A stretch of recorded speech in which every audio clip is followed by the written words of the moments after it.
त्याचं ब्रिदिंग नाही आहे, म्हणजे पोटाची हालचाल नाही आहे, तर आपण त्याला रिस्पॉन्स पण काही येत नाही आहे, तर त्या कंडिशनमध्ये पहिली गोष्ट आपण त्याचं पल्स पकडली पाहिजे. कॅरोटिड पल्स ही हृदयाच्या जवळ आहे, मोठी रक्तवाहिनी आहे, त्यामुळे इझिली लागू शकते. की पल्स बघितली आपण, पल्स नाही आहे, तर पल्स नसेल तर आपण लगेच सीपीआर स्टार्ट करणं गरजेचं आहे. सीपीआर म्हणजे काय, कार्डिओ पल्मोनरी रिसक्सिटेशन. त्याच्यामध्ये आहे पहिलं एक कॉम्पोनंट आहे तो कार्डियक मसाज. तो स्टार्ट करण्यासाठी त्याची जागा आहे की हे जे स्टर्नम बोन आहे त्याच्या लोअर 1/3ला बोन हात ठेवणं गरजेचं आहे. हाताच्या ह्या पोर्शननी प्रेशर देणं गरजेचं आहे.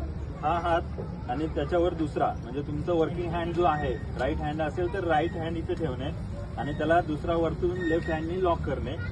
हे जे हँड्स आहेत ते फोल्ड न करता पूर्ण प्रेशर आपल्याला देणं गरजेचं आहे. तो प्रेशर आपल्याला साधारणतः 100 एवढ्या मिनिटाला 100 कॉम्प्रेशन करणं गरजेचं आहे. आणि 40 कॉम्प्रेशन झाल्यानंतर आपल्याला 2 ब्रेथ देणं गरजेचं आहे.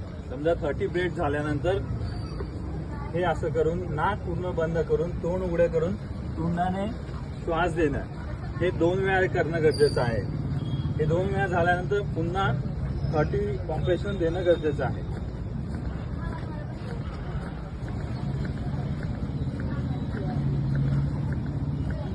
पुन्हा हे मान वरती घेतल्यामुळं जो एअर पॅसेज आहे तो ओपन राहतो आणि आपण नाक बंद करून तोंडाने श्वास घेऊ शकतो.